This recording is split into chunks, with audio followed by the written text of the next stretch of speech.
Mesdames, Messieurs, peuple congolais, chers membres de la diaspora, chers membres de la résistance et chers patriotes, individuellement et collectivement, du nord au sud, de l'est à l'ouest et au centre, tant au niveau citoyen qu'intellectuel, politique, militaire, religieux et ou spirituel. Je vous informe que d'un côté, lorsqu'un bateau prend de l'eau, les premiers êtres qui sortent, ce sont des rats. Et les rats apportent souvent la peste et ou le choléra. C'est pour cela qu'il faut se méfier des rats, qui aujourd'hui apportent la peste et le choléra. On en voit à travers les coups bas et coups tordus, la tétise, les amalgames, les empoisonneurs, etc. Il y en a plein. Il faut faire attention. En fait, le système despotique, antisocial et criminel de Sassou Nguesso est en train de prendre de l'eau. Il est en train de se désintégrer de l'intérieur. Et c'est pour cela que ceux qui ont au moins une âme et une conscience peuvent déjà l'observer. C'est pour cela que je vous invite, vous Congolais, à agiter vos fonctions cognitives qu'à la place des fonctions limbiques, c'est-à-dire émotionnelles. Nous devons placer la raison au-dessus des émotions de l'appartenance. Parce que nous allons gagner ce combat d'ici peu. Et de l'autre côté, je vous informe que le despote Denis Sassou Nguesso, qui certes aux abois et au crépuscule, je vous invite à avoir à l'esprit et ou dans la tête le sens et la signification des coups bas et coups tordus qui se déroulent actuellement dans le système Denis Sassou Nguesso, aux abois et au crépuscule. Parmi ces coups bas et coups tordus, voici l'un des exemples entre Jean-Dominique Okemba du Conseil national de sécurité et le général Guy Blanchard-Okoye, le chef d'état-major des armées. Explication. À partir des informations que vous pouvez les lire publiquement dans les médias et réseaux sociaux, ce que je veux aussi vous lire, c'est ce qui est déjà publié dans les médias et réseaux sociaux. Ça, c'est le décor. Et après, j'y reviendrai pour voir ce qui est l'envers du décor. C'est-à-dire à partir des 5 points importants que vous devez avoir à l'esprit jusqu'à la chute du despote Denis Sassou Nguesso qui se décide. Et pour ce faire, je vais d'abord lire ce qui est balancé dans les médias et réseaux sociaux, qui touche même à la vie privée de ces hommes et femmes du système. Mais nous sommes obligés de balancer ça parce que ça fait partie de la clarification du combat. Parce que l'ignorance est la pire des souffrances. Le savoir, les connaissances et la transmission, par contre, libèrent les peuples.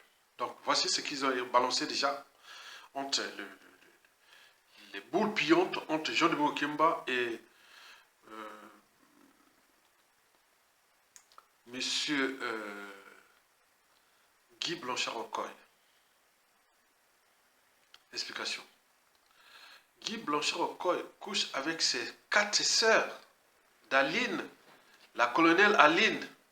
Jean-Guy Blanchard-Okoye couche avec les 4 sœurs de la colonelle Aline. On dit Goro électrique, etc. Goro électrique. Vous imaginez, cette affaire met en lumière les népotismes et les détournements dans l'armée. Le général Guy Blanchard-Okoye sera entendu par le Conseil national de sécurité de Jean-Dominique Okemba. L'objectif de l'amiral des pirogues est de noyer Guy Blanchard-Okoye, comme il l'avait fait autrefois pour le colonel Marcel Thibault, paix à son âme. Alors, où sont les soi-disant Haïtés? Où sont ces Syriens? Balance la source. On on lui a accusé de n'importe quoi.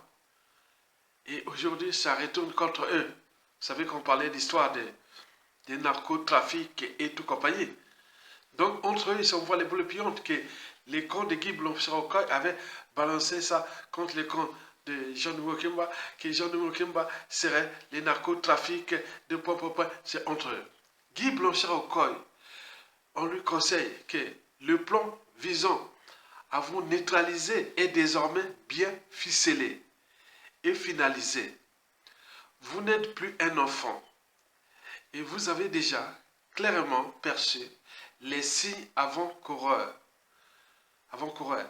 Il vous appartient de prendre les mesures nécessaires, faute de quoi vous risquez de subir le même sort que le général Jean-Marie Michel Mokoko ou le colonel Marcel Thureau. Demain, ne dites pas que vous n'étiez pas prévenu.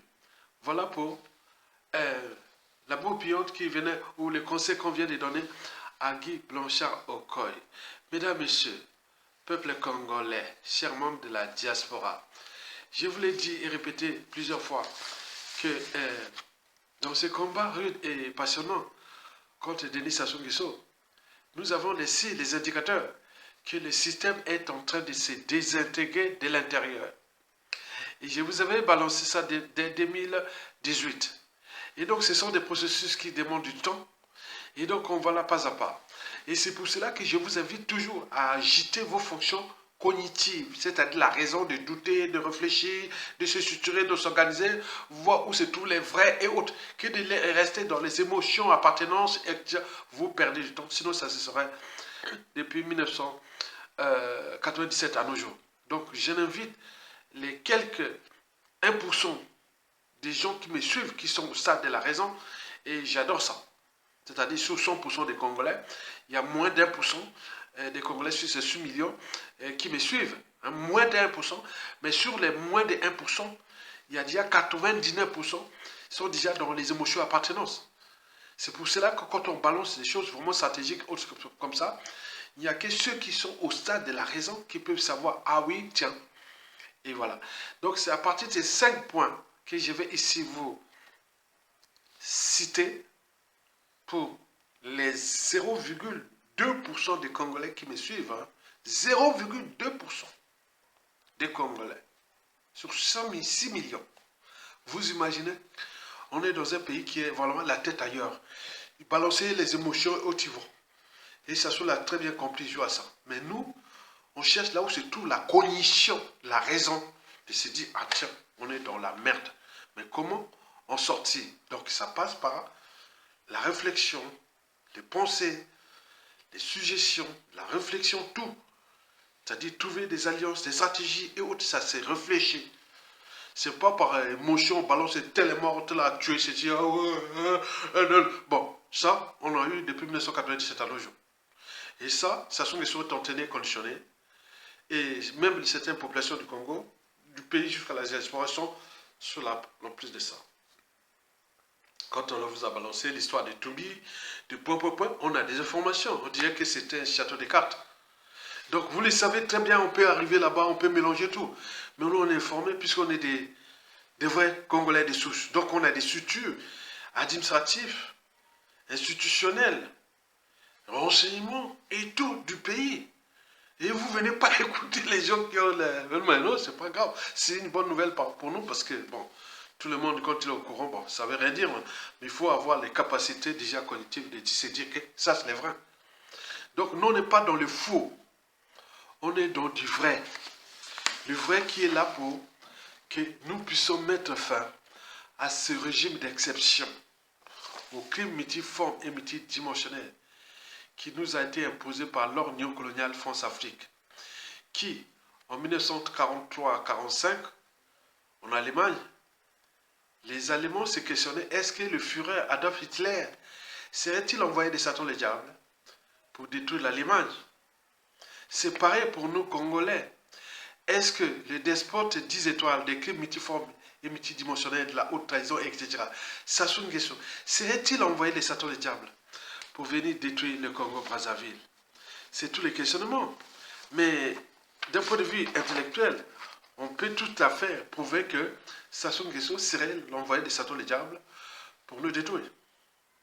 Puisque depuis les triples assassinats des présidents Maré Wabi et Massa Badeba et du cardinal Ebi Biaïda, Denis Sassou Nguesso est depuis entraîné, conditionné sous emprise. On dirait même prédisposé au crime. Son monde n'est tourné que vers les ténèbres. Donc il a détruit un peuple, un pays. Il a fracassé tous les tissus politiques, sociaux, culturels, économiques, extensionnels du Congo. C'est un acharnement. Comment avoir cette énergie de détruire son propre continent, son propre, soi-disant, peuple? Il y a un souci. Donc il faut déjà être entraîné, conditionné. Donc Sassou Nguesso est l'incarnation du mal absolu. Donc nous nous battons là pour faire partie de ce mal-là qui est déjà à l'agonie. De ce qui précède, mesdames, messieurs, peuple congolais, chers membres de la diaspora, chers membres de la résistance, question d'intérêt général. Pourquoi le général Guy Blanchard-Okoye est-il dans la nasse? Ou plutôt, pourquoi sa descente aux enfers commence? Et avec lui, combien d'autres victimes? Quoique la traîtrise se paie, certes, toujours en monnaie de singe, et que ce qu'on n'oublie pas, et qu'on ne doit pas oublier, que personne n'a le monopole de la traîtrise, parce que le cycle de vie bourreau-victime est réversible. Le cycle de vie entre traite et trahi est réversible. Donc à tout instant, voilà, ils peuvent aussi se dire, ah, vous m'avez trahi, moi je trahi aussi. Et donc c'est comme ça ce qui va se passer dans le système Sassou Nguesso. Donc ils vont se fracasser entre eux, ce que je vais vous expliquer à travers 5 points importants. Et je ne vais pas encore redétailler ces points-là, parce que je l'ai fait dans 1800 vidéos depuis 2018. Et donc là, vous allez, dans ces points, vous allez avoir 3 révélations, ou 2 révélations, et les autres points, les 3 points que je vous ai déjà balancés, que vous devez avoir à l'esprit. Le premier point sur 5,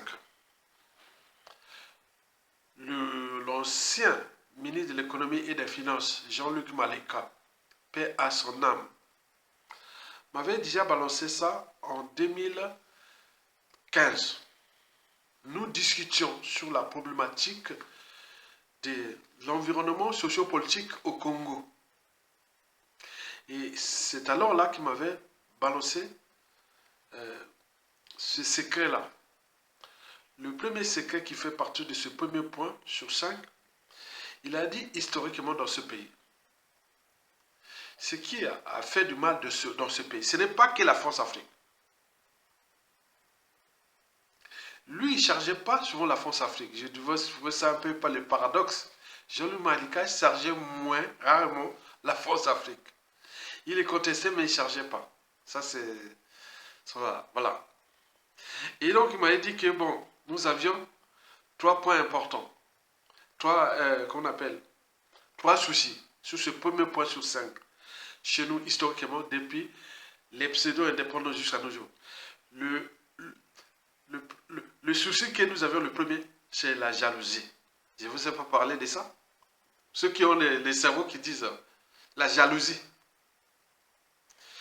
Deuxièmement, le tribalisme. Et troisièmement, l'histoire des femmes. Je ne vous ai pas fait dans des vidéos. Ceux qui ont moins, attends, j'ai pas... Comme on arrivait dans des classes, ou quelle que soit la classe où le professeur répète quelque chose, l'élève dit oui, tu avais dit ça, voilà, ben non. Est-ce que je ne vous ai pas fait plusieurs vidéos que nous avions des soucis de jalousie, de tribalisme et des femmes? L'histoire des années 1965 de Mathiakota, Pouambou, Massomé, c'est une histoire des femmes. L'histoire de l'assassinat du commandant président Mangobi, c'est l'histoire des femmes. Hein? Commençons par l'histoire de Mathiakota, Pouambou, Massomé. Ce fut l'histoire des femmes et de la jalousie intellectuelle et tout compagnie. L'histoire des femmes et de la jalousie intellectuelle. Voilà, vous comprenez? Et puis, le deuxième souci que nous avons est l'histoire du tribalisme. Et enfin, la jalousie, l'histoire des femmes et la jalousie. C'est ça. Le deuxième point sur 5 qui m'avait balancé. Et ça, je l'ai fait à partir de 2018. Qu'est-ce que je vous répétais ça dans plusieurs vidéos. Et j'ai trouvé même Jean-Luc Malika, quand il parlait avec une certaine énergie, il disait, ils vont se bouffer entre eux. Le clan Mboshi, le Yosapien, les Sassoulons, ils vont se bouffer entre eux. Ils n'ont pas d'alternative, qui n'ont que de se bouffer entre eux. Et je vous ai expliqué toutes les raisons pour lesquelles ils allaient se bouffer entre eux. Donc on a fait la lecture de ce qui s'est passé, des régimes et tout ça. Ils vont se bouffer entre eux. Et là, nous sommes dans ce processus-là. Ils vont se bouffer entre eux. Et donc, je ne veux pas revenir là pour expliquer encore. Non, non. Donc, vous l'avez tout compris. Pour les cerveaux, ils savent bien que ces deux points-là sont les points de Jean-Luc Malika. Et à chaque fois qu'on venait, on parlait au téléphone et sur les problématiques du régime, déjà entre 2015 à un moment qu'il ne pouvait plus, voilà, il était vraiment très malade. Et que voilà, la femme demandait que bon, je parle avec lui, mais tu restes que moins de 2 minutes parce que ça lui pousse l'énergie, etc. C'est vrai que voilà, c'est malheureux ce qui s'est passé à Jean-Luc Malika. Donc il me disait toujours l'histoire, le premier point là, jalousie, tribalisme et l'histoire des femmes. Ça se voit là dans cette affaire-là. Deuxièmement, qui vont se bouffer entre eux. Ils ont fait du mal. Ils n'ont pas d'alternative. Ils vont se bouffer entre eux. Et c'est le peuple qui viendra récupérer le pays. Et donc, ça sera comme ça. Maintenant, passons à au troisième point sur 5. Oui, le système est en train de se désintégrer de l'intérieur. Et donc, il y a la guerre des écuries, qui aujourd'hui, il faut les balancer. Il y a l'écurie des Mboshi de la rive gauche, de la Lima, c'est-à-dire du triangle des Bermudes, c'est-à-dire de Obuya, Oyo et Tikapika. Ça, c'est le premier cercle. Oyo, Obuya, Tikapika. Contre l'autre, la rive droite de la Lima, c'est-à-dire ce qu'on appelle les Mboshi Teke. Les Mboshi Teke, qui courent côté de Lombo et tout comme ça, Bala et tout compagnie. Comprenez ça? Et donc, c'est ça la guerre qui se décide. Et donc, vous devez avoir ça à l'esprit. Le quatrième point sur 5 que vous devez avoir à l'esprit, l'histoire de Okoye et cette femme-là qu'on a balancée, Aline. Aline, en fait, elle fait partie de la 7e promotion de l'école militaire de Marine Wabi, l'académie Marine Wabi. Elle est la 7e promotion. La première, je pense, c'était fait en les années 88, 89, non? Voilà. Donc, j'ai un frère, bon, beaucoup de gens dans la famille étaient partis là-bas aussi, qui sont des rangs d'officiers supérieurs. Bon, certains sont là-bas. Bon, mais je pense que c'est ça. Maintenant, elle faisait partie de la 7e promotion. Et donc là, elle est originaire, Aline, là, elle est originaire de Likuba. Likuba, ce sont les gens de Mosaka. Aline est de Mosaka. Mosaka, c'est les Bokilo, les Bokambayanguma, une partie des origines de Mokoko, etc. Donc, vous voyez déjà ça. Donc, ce n'est pas un Mboshi. Elle fut parrainée par un général qui s'appelle le général Ngombe, qui, soi-disant, doit être Kouyou ou mélangé avec l'Ikuba et la Likwala, qui fait la maison militaire. C'est lui qui l'avait parrainé. Ngombe se soigne en ce moment en France. Elle est en France. Au moment où ces histoires-là se déroulent là-bas, elle est en France. Il est en France en train de se soigner. Donc, il s'agit là d'un conflit qui se déroule entre deux écuries. L'écurie des Mboshi de la rive gauche, c'est-à-dire du côté de Oyo, Obuya et Tikapika, et l'autre Mboshi, qui sont de la rive, de Teke, les Mboshi à Lima. Et donc, ils sont avec les Teke, voilà. Donc, c'est une guerre qui est là, qui, Jean de Okemba, est déjà du côté des Mboshi, d'Oyo Lombo, Oyo, Obuya et Tikapika. Donc là, entre eux. Mais qui ne veut pas de Kiki, Kistel Sassou Nguesso, ça c'est l'unanimité entre les deux écuries. Mais entre eux, c'est-à-dire, Jean de Mokemba veut prendre le contrôle des Mboshi d'Alima. C'est-à-dire les Okoye, les papa. Donc c'est pour cela qu'ils envoient des boules pillantes en eux. Donc cette femme-là se retrouve au cœur de l'enjeu de cette guerre des écuries entre les Mboshi de la rive gauche et les Mboshi de la rive droite de la Lime. Et donc, elle devient le bouc émissaire. Donc, comme ils sont dans les coups bas et coups tordus, donc ils ont trouvé en Guy Blanchet encore cette affaire de ce qui est sorti, comme les gars de Guy Blanchet encore ont balancé aussi, et qu'il aurait des narcotrafics et tout comme ça. Donc, vous voyez, donc, il y a quelque chose qui se dessine entre eux et que nous devons apprendre ça à l'esprit.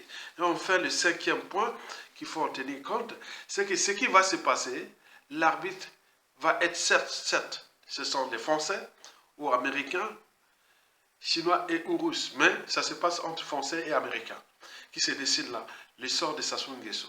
Et donc, ne vous fiez pas sur là. Donc, c'est une guerre des écuries qui se passe là, qu'ils ont vu que le parti a fait cette partie, mais les Mboshi, les Teke veulent prendre le contrôle du régime de Sassou Nguesso, comme disait Jean-François Dengue. Mais vous les Mboshi, vous les Teke, vous voulez ce pouvoir-là. Donc c'est entre eux, ça se décide là. Mais non, on ne voit pas ce que ça va se passer. Comment va se terminer cette histoire-là. Donc tout est déjà lancé. Donc cette femme-là est tout au cœur de, vous voyez, par rapport à ce que je vous ai précité des 4 points précédents. Donc tenez bon, et j'y reviendrai au fur et à mesure de ce qui se décide. Il faut savoir que la colonelle Aline n'est qu'un personnage satellite. Et vous avez tout compris.